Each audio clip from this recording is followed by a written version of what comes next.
오늘 말씀은 역대상 21장 18절에서 30절입니다. 여호와의 천사가 갓에게 명령하여 다윗에게 이르시기를 다윗은 올라가서 여부수 사람 오르난의 타작마당에서 여호와를 위하여 제단을 쌓으라 하신지라. 이에 갓이 여호와의 이름으로 이런 말씀대로 다윗이 올라가니라. 그때 오르난이 밀을 타작하다가 돌이켜 천사를 보고 오르난이 4명의 아들과 함께 숨었더니 다윗이 오르난에게 나아가매 오르난이 내다보다가 다윗을 보고 타작마당에서 나와 얼굴을 땅에 대고 다윗에게 절하며 다윗이 오르나에게 이르되 이 타작하는 곳을 내게 넘기라. 너는 상당한 값으로 내게 넘기라. 내가 여호와를 위하여 여기 한 제단을 쌓으리니 그리하여 전염병이 백성 중에서 그치리라 하니 오르난이 다윗에게 말하되 왕은 취하소서. 내 주 왕께서 좋게 여기시는 대로 행하소서. 보소서 내가 이것들을 드리나이다. 소들은 번제물로 곡식 뜨는 기계는 화목으로 밀은 소제물로 삼으시기 위하여 다 드리나이다 하는지라. 다윗 왕이 오르나에게 이르되 그렇지 아니하다. 내가 반드시 상당한 값으로 사리라. 내가 여호와께 드리려고 내 물건을 빼앗지 아니하겠고 값없이는 번제를 드리지도 아니하리라 하니라. 그래 다윗은 그 터값으로 금 600세겔을 따라 오르난에게 주고 다윗이 거기서 여호와를 위하여 제단을 쌓고 번제와 화목제를 드려 여호와께 아뢰었더니 여호와께서 하늘에서부터 번제단 위에 불을 내려 응답하시고 여호와께서 천사를 명령하시매 그의 칼을 칼집에 꽂았더라. 이때 다윗이 여호와께서 여부수 사람 오르난의 타작마당에서 응답하심을 보고 거기서 제사를 드렸으니 옛적에 모세가 광야에서 지은 여호와의 성막과 번제단이 그때의 기브온 산당에 있었으나 다윗이 여호와의 천사의 칼을 두려워하여 감히 그 앞에 가서 하나님께 묻지 못하더라. 아멘. 다윗이 인구조사로 인하여 하나의 마음을 굉장히 상하게 했고 정말 인구조사는 참 어찌 보면 왕들이 다 하는 거잖아요, 그죠? 예수님께서도 이 땅에 오셨을 때 호적 명령을 내렸죠, 그죠? 그래서 인구수는 인두세를 거두는 수단이었는데 다윗 시대에도 이 성소의 세겔에 따라서 반세겔을 냈잖아요, 그죠? 성전세를 냈잖아요, 그렇죠? 나옵니다. 율법에 나오죠. 다윗이 인구조사를 한 것이 잘못인가? 사실 다윗의 인구조사는 다윗만 아는 거죠. 하나님만 아시는 거죠. 정말 백성을 잘 관리하고 다스리기 위해서 인구조사를 한 것인지 아니면 교만하여 자신의 영광을 드러내기 위해서 하나님의 영광을 가로채는 인구조사였는가, 이 부분이거든요. 결국 이 다윗의 인구조사는 이 좋은 의도는 아니었습니다. 그래서 하나님께서 굉장히 얼마나 화가 나셨으면 이 3년 기근 석 달 적군에게 패하는 것, 그리고 3일 동안 이 전염병 선택을 하게 했겠습니까?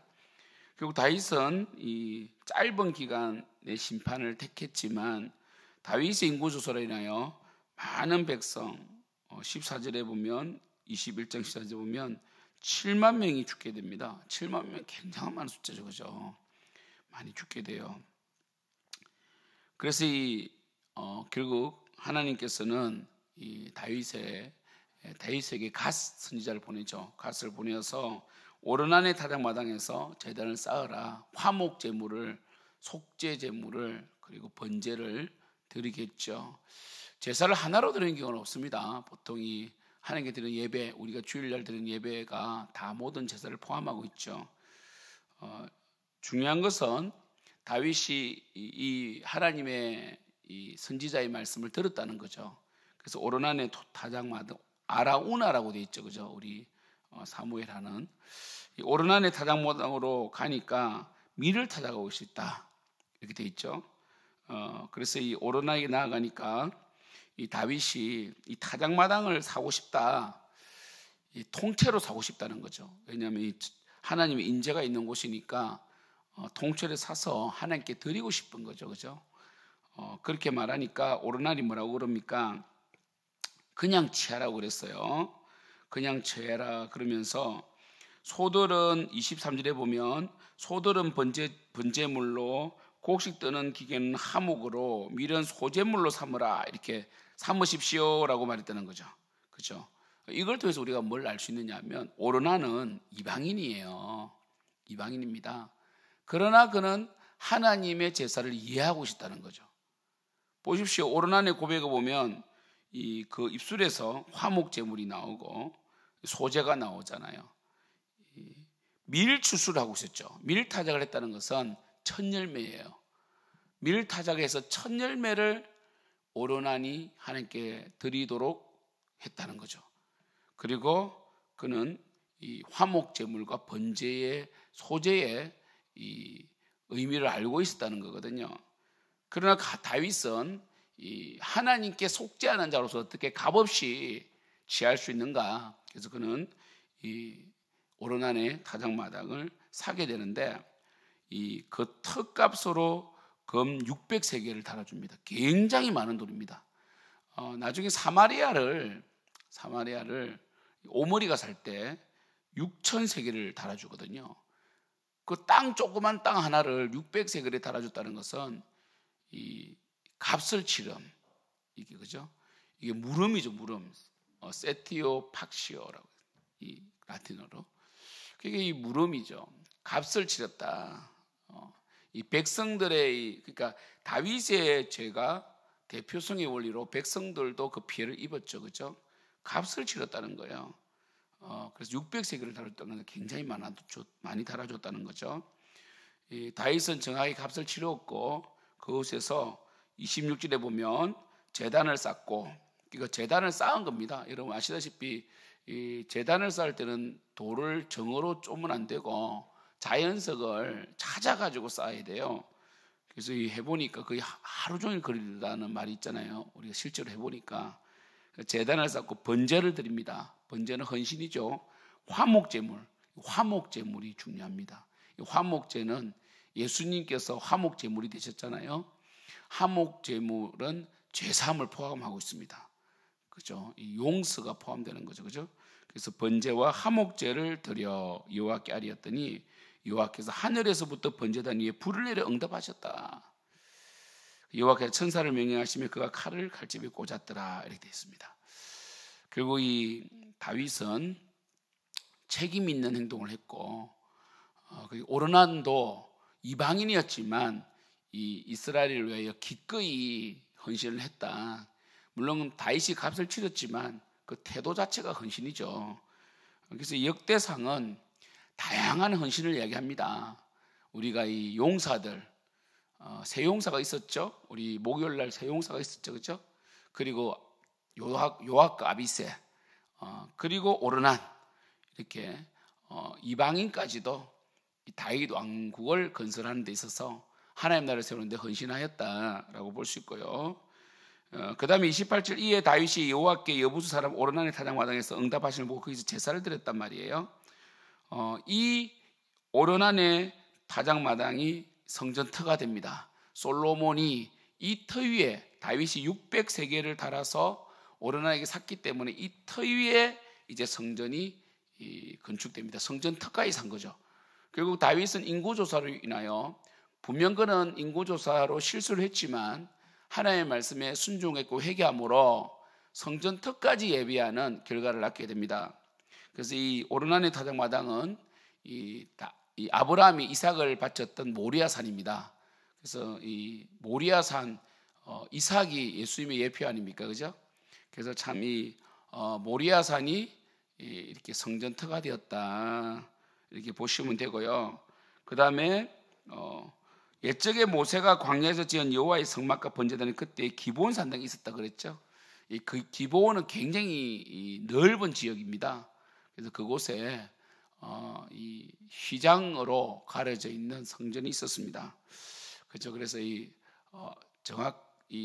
성전이 아직 건축되지 않았으니까요.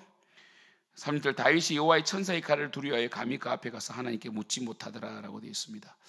오늘 말씀은 뭡니까? 결론적으로 이 하나님 앞에 우리가 죄를 지었을 때 책임 있는 행동을 해야 되고 값을 치른다는 거 기억하시고, 물론 우리는 이제 우리의 죄에 대해서 우리가 대속할 수는 없습니다. 예수님께서 이미 대속하셨고 값을 치르셨어요. 그리고 우리는 늘 온전한 회개를 해야 되고, 그리고 그 회개 속에 돌아섬이 다 포함되어 있어요. 마음으로 회개를 하고 정말 예수님께서 우리를 위해 값을 치르셨으니 우리는 이제 늘 경건하게 예배 속에서 마음을 붙들고 하나님께 온전한 헌신을 드리는 삶을 살아야 되겠죠, 그죠? 그리고 혹 죄를 지으면 우리 요한 1서 말씀처럼 죄가 없다는 것은 우리가 거짓말하는 거예요. 죄가 없는데 어떻게 예수님이 십자가에 돌아가십니까? 우리는 죄 없다 하면 안 됩니다. 우리는 성화의 이 칭의와 성화, 이 두 이중 은혜를 경험해야 됩니다. 그래서 우리가 늘 하나님 앞에 겸손하게 나아가고, 그리고 죄를 지었으면 뻔뻔스럽지만 담대하게 보좌 앞에 나가야 돼요. 미쁘시고 의로사 우리의 모든 죄를 사하시는 우리의 대언자 예수님 앞에 나아가야 됩니다. 그래서 여러분 참 오늘 말씀까지 보시면 참 다윗도 순간 교만해질 수 있고 실수를 하잖아요.